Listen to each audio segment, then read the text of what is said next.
Morning folks, Mr. Scooty 1968 here again, Scott. Just gonna have a wander around the woods again, see what's about. It's New Year's Eve. Blow some cobwebs away. Come across this sycamore.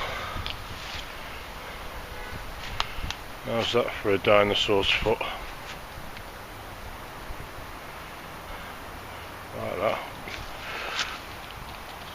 That'll make a lovely bowl for all you wood turners there, look.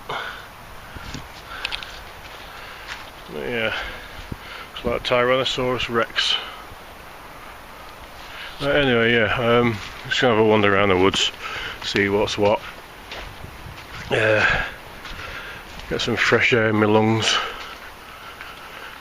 Later on I'll sit down again, have a brew, but I'm going to do it a different way. A very tiny kit. I'm not going to light a fire again. The wind's getting up at the minute and it's spitting out there. You can hear the wind up there, so if you're out in broadleaf woodland, keep your eye out. There's a lot of beech in here. A lot of beech equals a lot of widow makers. So just listen out for cracks and that, bits falling. Always be aware of your surroundings. Right, I'm going to get off as I normally, last video and that, I'll sit up there because I normally camp up there. Just linked out between two trees where I sat before. That's somewhere just over that way a bit, around there, about 100 yards. But I'm going to have a wander down this bit here because I know there's some chopped up logs down there, so I'm going to hoik a couple up this way to sort of lean on, and I've got a few bits and bobs to show you and that with fire kit. And I'm not going to show you how to light fires because there's millions of videos on YouTube anyway showing you how to do that. So yeah, it's your own preference what you do. I've got my way. I've got my favourite kit that I use 80% of the time. I've got a fire steel that I use 20% of the time, or probably 19% of the time. The other 1% I'll whip a lighter out. So yeah, I'm going to have a wander, take a few photos, see if I can find any fungi. Those on the last video I took, the big bunches of fungi, like velvet shanks they are, and they're edible. So I've researched those ones, found them on Tinterweb, found them in my Food for Free book. Only come out over winter, so you know, you can put 2 and 2 together. Sometimes it comes out as 5, sometimes you're right. But yeah, I'm going to have a wander, so I'll see you later folks. Bye bye. I'm still wandering around. I'm about 300 yards from where I last filmed. I've come to stream. Told you there was water in here. See the ripples on the surface. It's spitting a bit now. Yeah, I've drunk this before. Taken it back to camp in a big thick poly bag. Put it into my A water bottle, A canister. Threw a bandana and boiled it. Bring to the boil. They say you can bring it to the boil and boil it for 3 minutes, but I'll bring it to the boil and boil it for about 10 minutes just to make sure. You don't want to get the shits out here, do you? But yeah, water is drinkable, it'll keep you alive. Right, we keep wandering, see you later.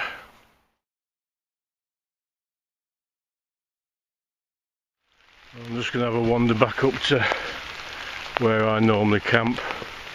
I've left that logged down base at tree. I've carried it about 200 yards and I am knackered. Don't look big, but it is, and it's heavy. So I left it there till next time. I've seen where a couple more are, just to stick in my camp, something to sit on, something to put stuff on if I'm showing them on YouTube. So I'm just going to make my way back up to mine now. No, it's not a camp, it's just where I normally go. So I'll see you there in a bit when I find it. I decided to go back for my log. It's only 30 yards through there, and I didn't realise. See where that pile of logs is. That's where I sat last time, my last video. I know I've normally got the tarp between that tree and one at the back. That one at the back. So that's where I normally camp. Anyway, I'm going to go and get my log. Oh, hello again, folks. Well, I've got my log up. Don't know what that's meant to mean, but I've carted my log up here that I wanted. I've got water on for a brew. So while I was out here, I just made a pot hanger. So it's only got 2 notches in it. I haven't made a pot hanger for, I don't know, about 3 or 4 months, so I thought, well, I'm here. I saw it on the hazel next to me and came off that, all of it, so I'll keep that here, work on it, add a couple more notches to heighten it. Sorted. That's that done. I've got a brew on, I've got the lid on it. As you can see, how simple is that? It's a little metal lid, just over 1 inch across, and it's got a sachet of green heat in. 2.6 just to raise it up, and that's it. Green heat gel holds 1 sachet. I found it one day, I don't know where I found it, over a year ago, and I started using it.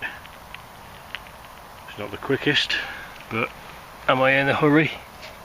Nah. When I use this, I always put the lid on. Yeah, it's starting to get little pin bubbles in the bottom. So yeah, it's not the quickest, but I'm not in any rush. So anyway, had a bimble about, enjoyed it, had a look.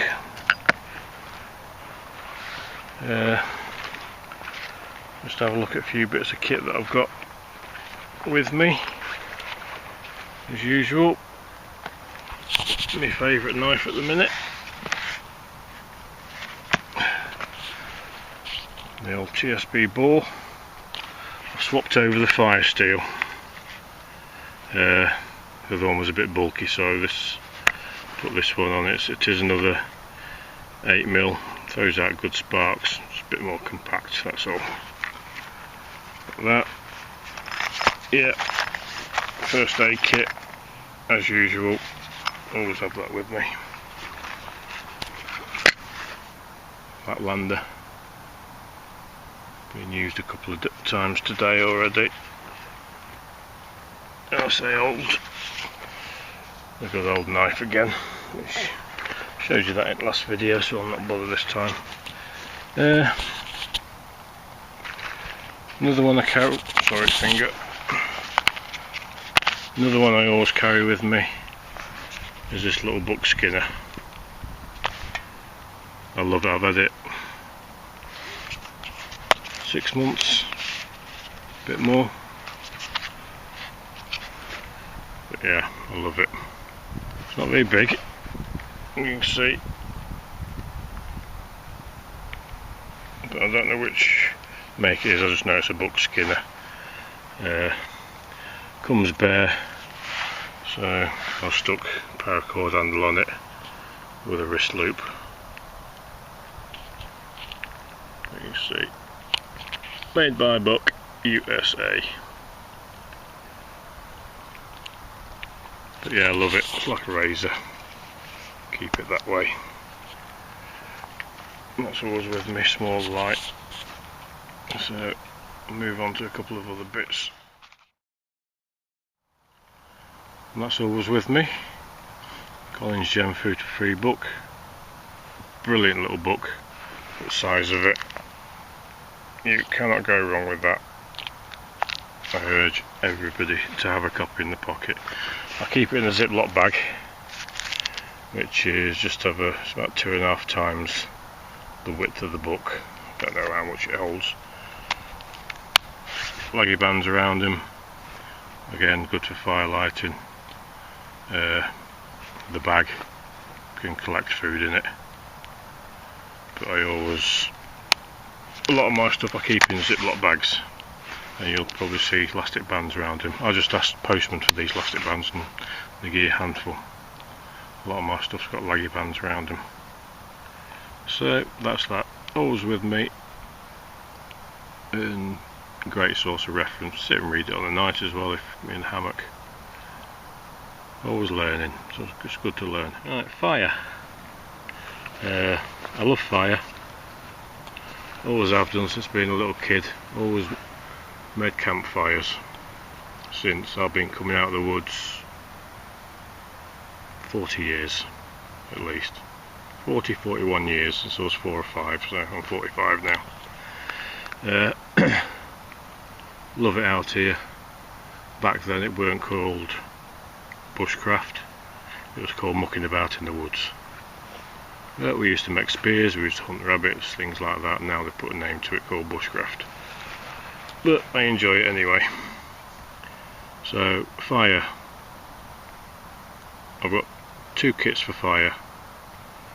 I've got odd little kits here and there. Keep one in car. Small tins. I've got one in that my brew bag, which is sat there, and my hot chocolate ready to go in there. I've got a couple of. I'm always putting bloody fire kits together, but I carry 2 main ones. These here, and another one I'll show you in a minute. This one I use 20% of the time, I think. You know, so this is it. It's a little pluggy box. It's not very big. I cut down mace stick. I cut down tinder card. There's 1 cotton wool ball. There's some char cloth in the bag, keep it bone dry. 2 tampons. I think there's some more. Yeah, tinder card at the bottom underneath. It's packed tight, and as I use it, it gets replenished again. There's that, and I've got this little silver tin. It came with a clipper lighter, and that has waxy balls. And that's it. I'd like cotton ball and then put some card on it and a piece of mayor wood. I cut this down into slivers. I never use the big mayor wood sticks. I always cut them down into slivers, and they go into little different, they might go into little poly bags or something. But yeah, that's it. That's that fire kit. I'll get that one out the road. This is number 1 fire kit.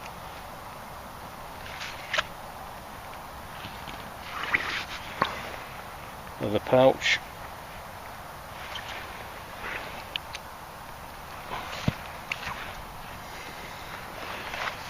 Not very big. It's hand sized. And this is my preferred kit. Jute twine, natural cordage, some amadou, again sticks, mayor wood sticks, fat wood sticks, whatever you want to call them. There's some char cloth, and of course flint and steel. That's my number one go-to fire lighting. In here there's a couple of bits of cramp balls or King Arthur's cakes. So I only had 2 bits in there like that, so I've been out, had a walk while I've been here, and I've got 2 more. So they'll be cut in half and added to that kit. And that's it. I could go out there and take 100 or more, because I know in these woods, I know 6 or 7 places where there's cramp balls, but I don't need that many. I want 2, so I'll take 2. And that's it for that.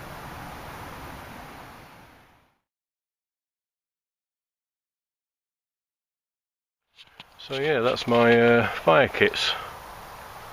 Just the 2, one to use with me ferrocerium rod, flinch or whatever you want to call it, fire steel.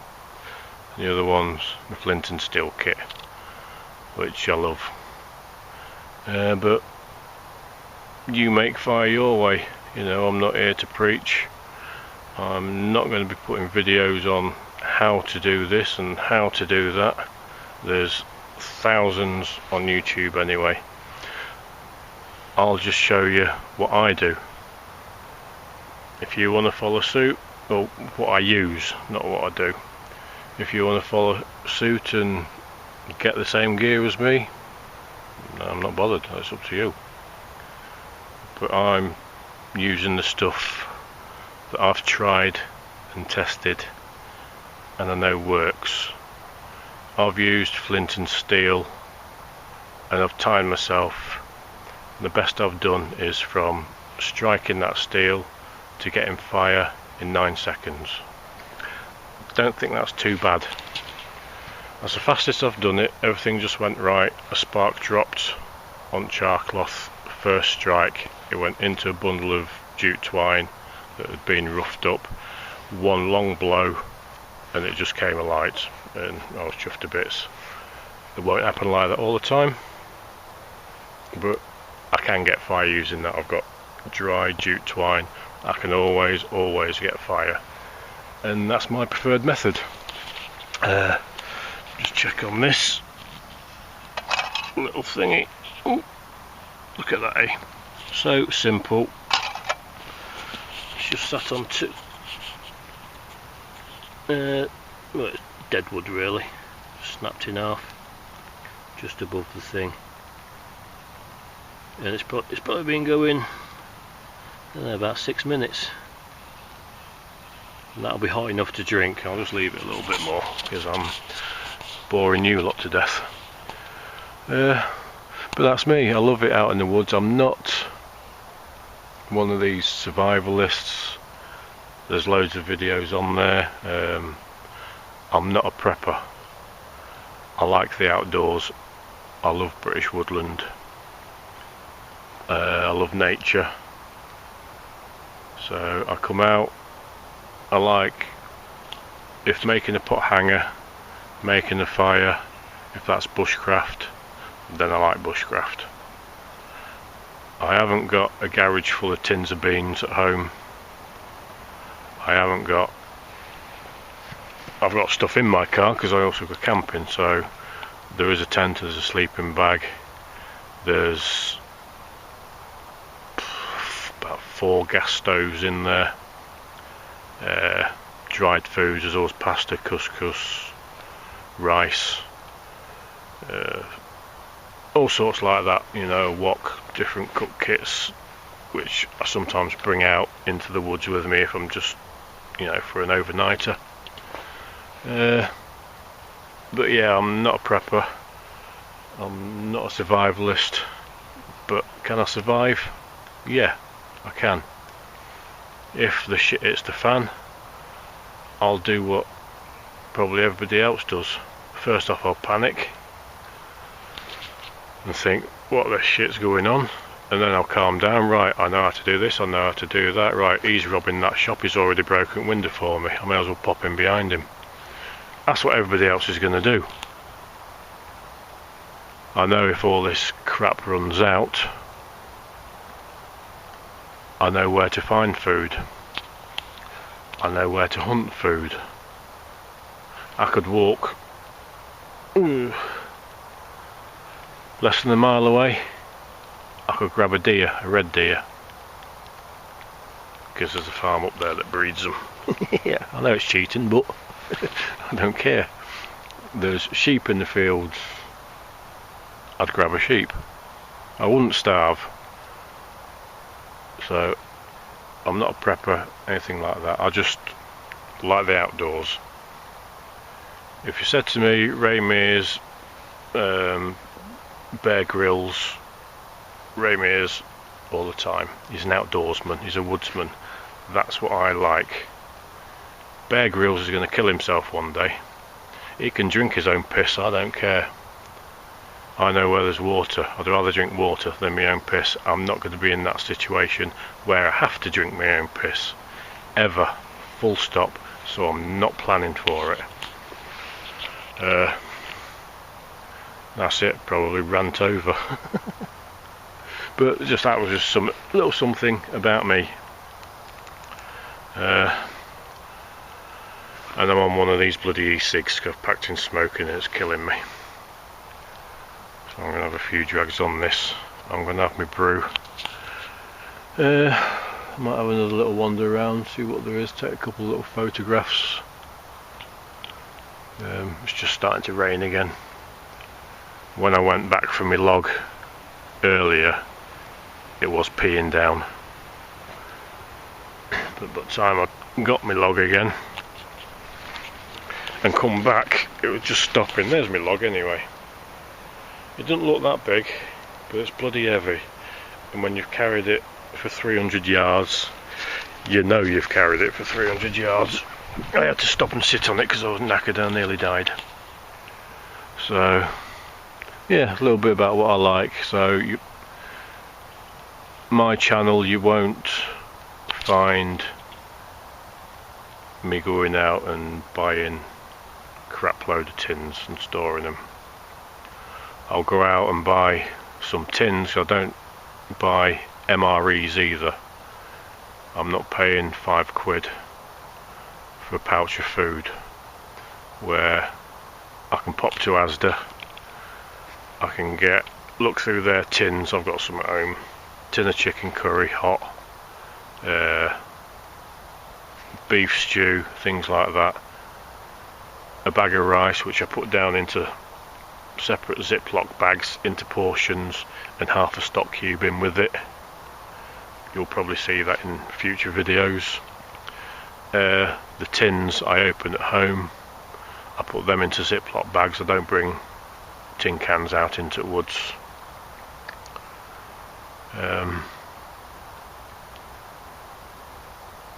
So yeah, they go into Ziploc bags and that, and I bring those out with me.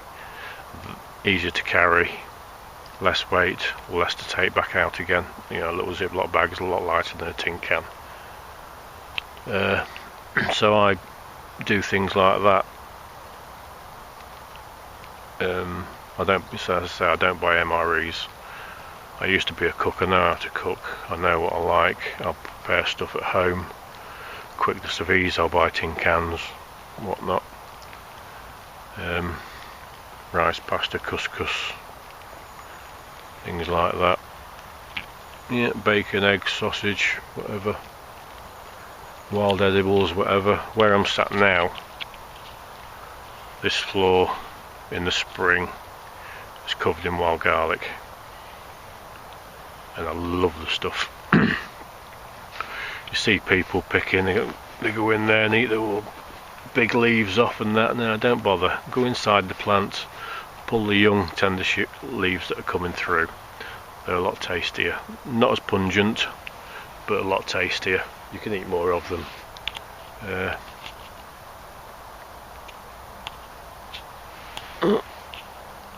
don't know, squirrels just shut up there.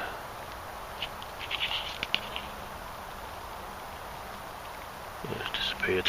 A lot of squirrel in here. Tastes bloody good as well. So yeah, anyway, wild garlic, yeah, in here. And of course you can eat the petals off the flowers, you can eat the buds before they open, very tasty. And there's a lot around in this area, a few other areas as well, so they go into food. I'll bring things in, I'll look for things, that's why I look around and I'm photographing mushrooms. I remember, I've got a right good memory, so I know where they are. I've only seen one small patch of penny buns, boletus, in here, seps otherwise known as, and it was only a small patch of maybe a dozen, but I remember the exact spot where I saw them, so I know when they're out again come summer, autumn. I know where to go, and if I'm out here I'll harvest a couple. I know where one spot, I've only seen chicken in the woods in one spot. Don't eat too much of it, but a little bit here and there, same as Jew's ears. They're not overly tasty. I'd rather eat a pig's ear, but if you're hungry you'll eat it. Chanterelles, I've only seen those in a couple of places, but I know where they are. I know, you know, where to harvest them from, but I'll only take what I want. No, I won't take what I want, I'll take what I need, probably a bit less than that, and leave some. I'll never harvest a whole lot, like those, yeah, those couple of photos in my last video of the big bunches of velvet shanks. I didn't touch them, because at the time I wasn't sure what they are. I couldn't be bothered getting my book out really, and they are in there. But I know now they're edible, they're available over winter, so I know where they are now if I want them. But yeah, well, that's it. I'm going to stop boring you now. You've had enough of this picture of this woodland. I don't appear on camera that often because I'm not very photogenic, but that'll do for now. I'm going to have my cuppa, so oops, there. So I shall see you later. Get this up on YouTube in a bit. Bye bye, have fun, but stay safe. Bye. Right, I'm heading back out again now. Yeah, I'll have a see what I've got. About half hour walk, slow walk, before I get to my car. See what's about, see if I can take any more pictures of flora and fauna. Yeah, I'll do a video soon of sort of my backpack kit if I'm just coming out for a day or a night. Got a 30-litre rucksack, but it's knackered. I've just ordered a new one. So as soon as I get that, I'll be here next week. I'll pack that up and probably come out again and do a video what crap I carry really. Yeah, might come out for the day and do some cooking. I'm back to work on Thursday, and I don't get in from work until 10:30 at night, so I'm normally out a Saturday or Sunday if I'm not in Saturday doing overtime. But yeah, I'll bring that kit out. You won't find a survival tin in there either, don't worry about that, that's not me. If you want to know how to put a survival tin together, type it into YouTube and you'll get thousands of them. Don't interest me. I've got a hobo fishing kit, you know, that's in my backpack, but it's not just 3 feet of line, a hook and a split shot, it's a bit more than that. So anyway, I've rambled on. This will be quite a long video, so bear with me. If you get bored, just turn it off. If you don't and you want to follow a few of my exploits, see what gear I use, then please subscribe, tell your friends, and I'll do some more videos. Thank you, over and out. Bye bye. I'm nearly at the car now, another 100 yards or so. And I forgot one thing. Happy New Year, have a good one, stay safe, bye bye.